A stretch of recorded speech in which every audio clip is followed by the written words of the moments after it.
Buenos días, profesor. El día de hoy el grupo 5 les hablará sobre las características económicas, políticas y militares de las alianzas durante la Guerra Fría. La Guerra Fría fue un enfrentamiento iniciado al culminar la Segunda Guerra Mundial en 1945. El fin de la guerra supuso el fin de la hegemonía de Europa, donde dos potencias tomaron el reemplazo. En este caso fue Estados Unidos y la Unión Soviética.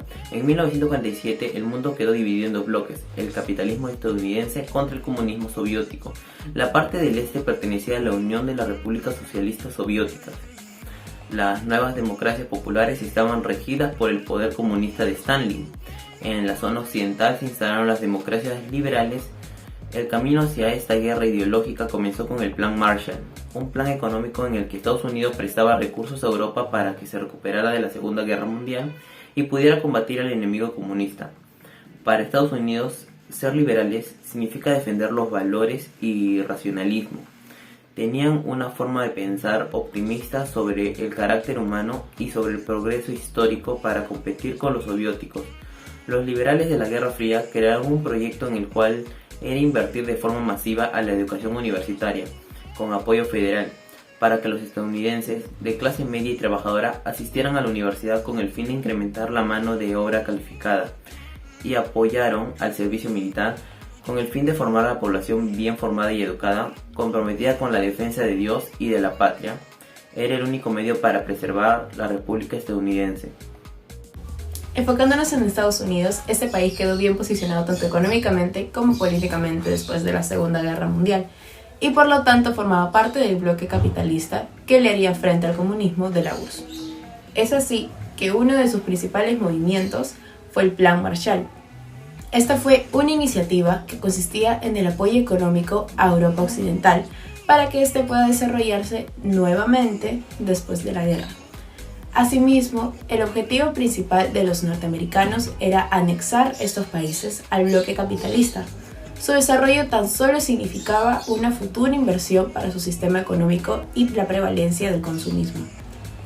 Como resultado, tenemos países europeos que, al depender económicamente de Estados Unidos, deciden alejarse de las ideas comunistas.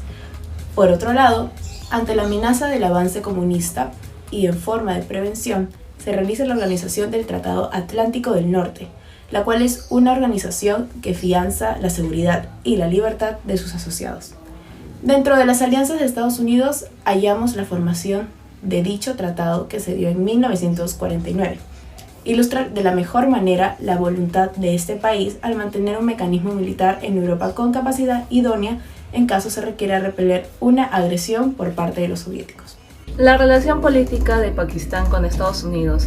Esta se vio marcada por la invasión de la Unión Soviética en Afganistán, debido a que se vieron involucrados los intereses que Estados Unidos tenía puestos en la región asiática, los cuales fueron logrados una posición favorable en el tercer mundo para contrarrestar el poder que en ese momento tenía la Unión Soviética.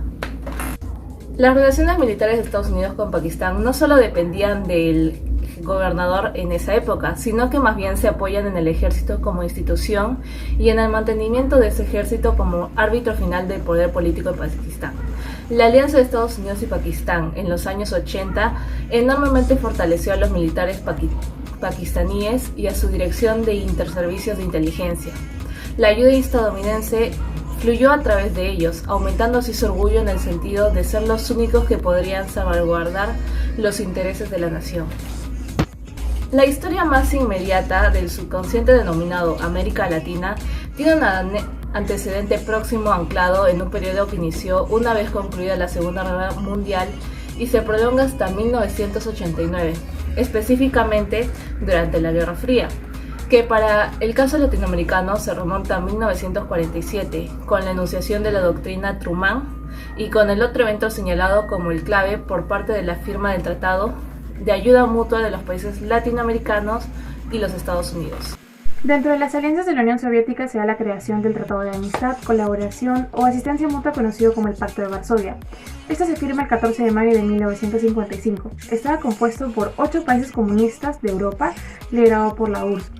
Este se trataba de un acuerdo de cooperación militar. El objetivo principal de este tratado era hacer frente a la creación por parte de Estados Unidos de la Organización del Tratado del Atlántico Norte, OTAN, Asimismo, era la defensa propia entre los países que lo componían en presencia de cualquier ataque enemigo y proteger a cada uno de sus miembros. Por otro lado, la situación económica consistía en que se esperaba que al finalizar la Guerra Fría iba a permitir a Rusia poner fin a la carrera armamentista, ya que los gastos militares dificultaban a la URSS enfocarse en los recursos para la producción de vivienda adecuada y bienes de consumo. Por el lado de la situación política, el comunismo soviético prioriza las políticas y servicios sociales que son fomentados por el gobierno. La Unión Soviética, al igual que Estados Unidos, crea alianzas y tratados con diferentes países europeos. Surge la Comecon y la Cominform, pero los tratados de la URSS, a diferencia del país capitalista, solo buscaban que sus miembros lo apoyaran únicamente a este sin reciprocidad alguna. La URSS, al temer por los avances capitalistas, decide levantar el muro de Berlín o la cortina de hierro, haciendo más claro la bipolaridad del mundo. Como sabemos, después de la Segunda Guerra Mundial, tanto Estados Unidos como la Unión Soviética eran considerados países de alta producción armamentística. Junto al Pacto de Varsovia, la URSS consiguió desarrollar su propia bomba atómica. Y aunque ambos países tenían lo necesario para comenzar una nueva guerra, la amenaza de destruir al mundo por las bombas atómicas era una consecuencia con la cual tenían que lidiar. Por esta razón, ambas potencias se enfrentaban de manera indirecta. Por un lado, la Unión Soviética financió y respaldó revoluciones, guerrillas y gobiernos socialistas. Por ejemplo, las guerras proxy como la Guerra Civil en China, la Guerra de Corea o las intervenciones en Vietnam y Afganistán, siendo uno de los conflictos que puso en tensión a todo el mundo la crisis de los misiles en Cuba. Afortunadamente para el mundo bipolar, tras el bloqueo naval por parte de Estados Unidos en 1962, la URSS declaró que sus acciones eran pacíficas y retiró los misiles soviéticos. Como consecuencia de esta carrera armamentística, la URSS se estancó económicamente. La necesidad que tuvo para mantener su nivel militar frente al bloque capitalista hizo que dejara otros aspectos de lado. Es así que su poder militar se desplomó en conjunto con la caída del muro de Berlín y su pérdida de poder sobre Alemania y sus aliados. El fin de los soviéticos ya se veía venir por el resto del mundo, y es así que finalmente la Guerra Fría tendría su fin con las negociaciones de Reagan y Gorbachev. Y por último, después de la caída de la URSS, concluimos con un mundo unipolar, que aunque aún existen ciertas tensiones, es dominado generalmente por Estados Unidos y el capitalismo.